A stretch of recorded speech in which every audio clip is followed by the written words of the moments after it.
اعوذ باللہ من الشیطان الرجیم۔ میں پناہ مانگتا ہوں اللہ کی شیطان رجم کیے ہوئے سے۔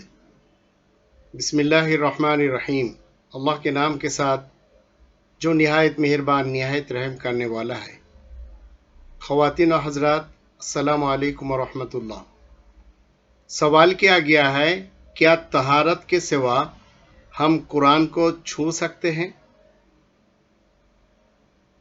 قرآن کو چھونا ایک ہے پڑھنا اور ایک ہے چھونا۔ قرآن کریم سے ہم پوچھیں گے، اس سلسلے میں 56 نمبر سورہ الواقعہ اس کے 77 سے 81 آیاتوں میں اللہ تعالیٰ نے فرمایا، اِنَّهُ لَقُرْآنٌ کریم فی کتاب مکنون لا یمسہ الا المطہرون تنزیل من رب العالمین افبہذا الحدیث انتم مدہنون وَتَجْعَلُونَ رِزْقَكُمْ أَنَّكُمْ تُكَذِّبُونَ فَلَوْلَا إِذَا بَلَغَتِ الْحُلْقُومَ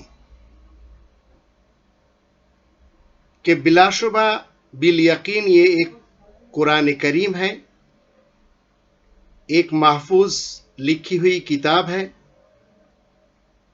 جسے سوائے مطہرین کے کوئی استفادہ نہیں کر سکتا، لا یمسہ جسے چھو نہیں سکتا۔ یہاں چھونے کا مطلب ہے استفادہ کرنا۔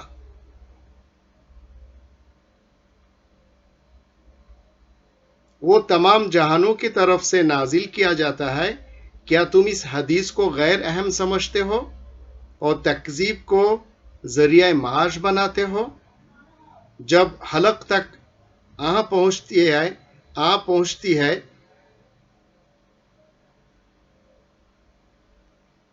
وَأَنْتُمْ حِينَئِذٍ تَنْظُرُونَ 84 میں ہے، اور تم اس وقت دیکھو گے۔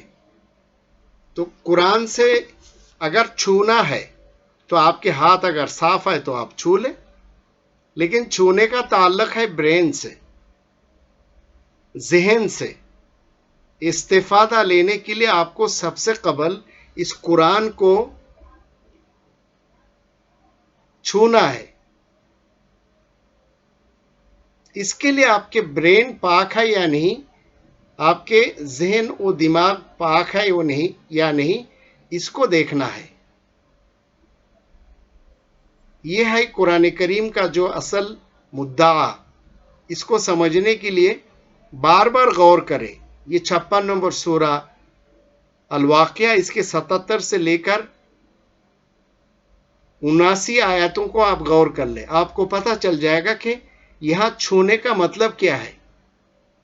یہ تو ہم چھو نہیں رہے، ہم تو پکڑ رہے ہیں، یہ تو ہم پکڑے ہوئے ہیں۔ چھونے کا مطلب یہ ہے، تو اس طرح سے کوئی نہیں چھوتا۔ چھونے کا تو تعلق ہے استفادہ لینا ہے، قرآن کریم کی آیاتوں کو سمجھ کے اسے اپنے ذہن میں ذہن نشین کر کے استفادہ لینا ہے، یہ ہے چھونا۔ اس کے علاوہ جو لوگ یہ سمجھتے ہیں کہ اسے پکڑنے کے لیے یا اس کو چھونے کے لیے وضو شرط ہے، وہ ان کا اپنا خیال ہے اور ان کا اپنا مسلک کی باتیں ہیں، اسلام کی باتیں نہیں۔